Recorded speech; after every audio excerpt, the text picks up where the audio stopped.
Hello lovely people, my name is Emma and today I'm doing the Boujee Booktube tag.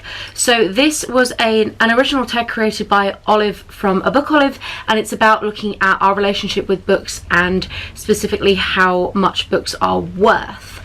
She took inspiration from the Boujee beauty tag that I think is something that's going around in the beauty community, and it's just a bunch of questions looking at kind of our relationship with money and books in general.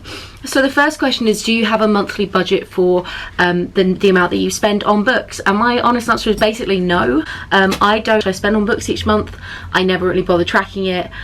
I would hazard a guess of it being anywhere between £20 to £50 a month, very much depending on just like whether I've got days out to bookstores or not in there, you know, how much I'm seeing people like my mum and my dad, because we do like to go shopping in bookstores. So that's going to be my major deciding factor for that one. The second question is, what is the most that you've ever spent in a bookstore? And I would hazard that I probably spent easily in the triple digits, like, you know, between £100 and £200 in a bookstore on a almost annual basis. You know, that big buying spree in a bookstore is something that I do with my family on a semi-regular basis, and again I'm totally kind of okay with that. So I think that's probably the most I've ever spent, but it's not like it happens kind of semi-regularly. Question 3 is, are you happy to pay full price for a new release, or do you wait for a coupon or sale? I'm rarely that bothered by new releases. It's something which I've become more in tune with because of BookTube and being aware of things coming out. Previous to that, I wasn't really aware of new books on the horizon. I was just aware of books in general.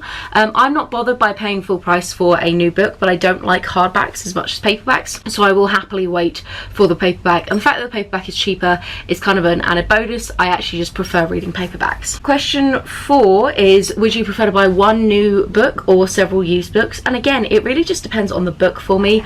You know, I'm not bothered by used books at all in terms of like I will happily buy them, but I often find myself gravitating towards newly bought books because I just find that bookstores have a better selection, and the kind of used bookstores in my local area are not as good. I don't like charity shops as much just because the kind of books that I'm interested in reading tend to not appear in charity shops. Having said that, there's a decent number on my shelves that have come from charity shops.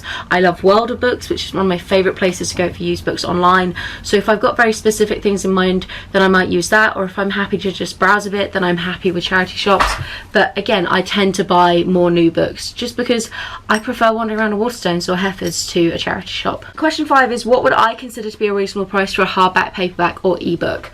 I dislike the fact that hardbacks are so expensive, and I really don't like the ones that get up to like the £20 mark. For in the UK, most paperbacks go for anywhere between like £5.99 to £8.99, very much dependent on the length of book, but they're rarely more than that. I do find, so Olive in her original video had a big discussion about the cost of ebooks, and I will link her original video down below. I'd really recommend going and checking it out because she does talk about some stuff to do with ebooks that I thought was really interesting, about the fact that they shouldn't be so expensive because a lot of the production costs aren't there.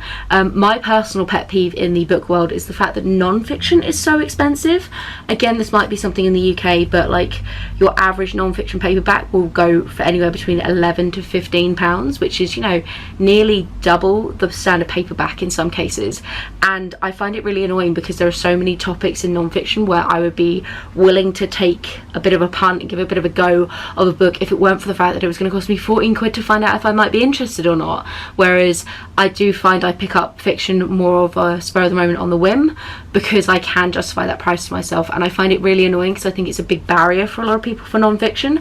And I think that if you just drop the price tag a little bit, I'd probably end up buying like 2 non-fiction books, spending a fraction more than I would have on that one, but then you end up with like a higher like turnover. Do you know what I mean? Profit margins might be different there. I don't know anything about the publishing world, so I won't claim to make comments on their profit margins. Question 6 is, do you value signed books or first editions more? No. Basically, I never go to book signings. I don't care about meeting authors. I don't care about getting your name scored in my book. You've written the book, you're now insignificant to me. Go write the next one. And I don't really care about first editions. It's not something that particularly appeals to me, so I'm content to let them pass me by. Any signed editions I have on my shelves is purely accidental, basically. And question 7 is, what is the most valuable book on my shelves, whether that be by price tag or sentimental reasons?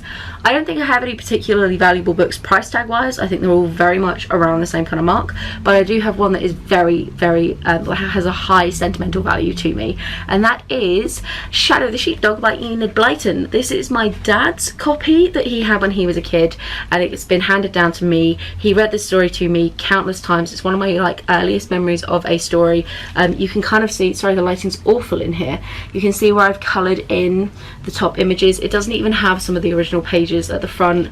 It's just it's such a beautiful story, and this edition I love so much, and one day I will give it to my kids and it will keep being passed down, and so I value that so highly. Question 8 is, am I willing to pay more for a cover that I like better? I don't know whether willing to pay more is the correct way of thinking about it, but I am willing to buy a book again to get a specific cover, and I have done this a few times where I've had a movie cover of a book and then I bought the original cover because I preferred it.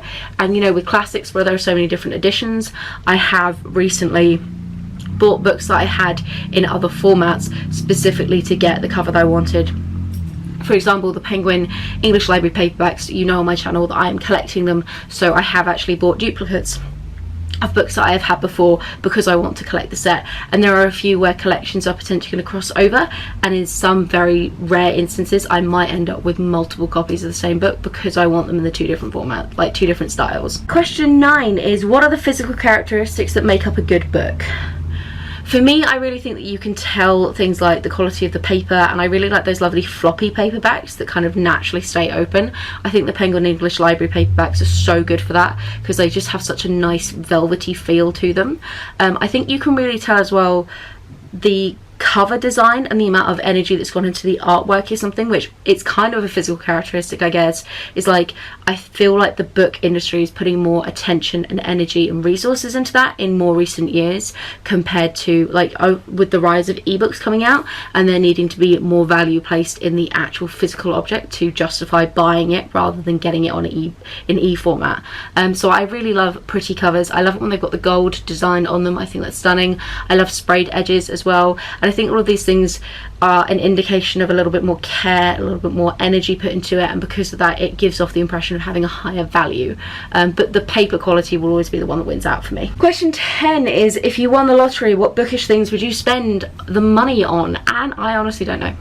I guess technically, so like I want a sleeve that is inspired by a combination of Shakespeare and Station 11, and I guess technically that would be a bookish thing, but I'm going to get that anyway regardless of winning the lottery or not, after I finish my first sleeve that I'm starting in a few days time. So hopefully in some of the next videos you'll start to see that appearing.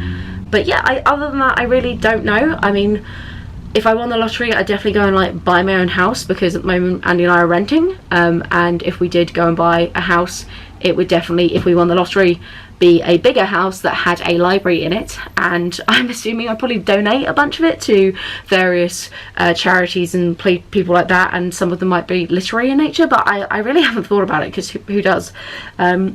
So yeah, sorry, that's like a terrible flaky answer, isn't it? And question 11, or bonus question, is describe your dream library, or indeed show us. And I have no pictures, but I guess my dream library would be like floor to ceiling bookshelves all the way around, and then a fireplace and some really comfy chairs, both like a couple of comfy armchairs but then a super comfy sofa in case Andy and I want to like snuggle. And it would have definitely like really high ceilings, because I love rooms with high ceilings anyway. All the flats that I've lived in with Andy have had super high ceilings and I've loved them. And it would have a ladder, like the classic Belle from Beauty and the Beast ladder that goes all the way around, because that would be amazing. And maybe a little nook up high. When I was much younger, my parents and I, like my family and I, went on a holiday to this cottage in Suffolk, and I ended up staying in this really weird like alcovey nook that was kind of just put sort of, it wasn't even in the attic, it was literally like extended across this thing where it wasn't covered properly, and you like climbed a ladder and there was just sheer drop, and it was amazing. And I really love sleeping up there in my sleeping bag, and I think having one of those would have had like a total den with loads of cushions and fairy lights and everything would be incredible. But it would also be relatively dangerous because there was absolutely nothing stopping you from like potentially just rolling off. In hindsight, interesting. But yeah, so I guess that would be my my ideal library. Or yeah, that cool.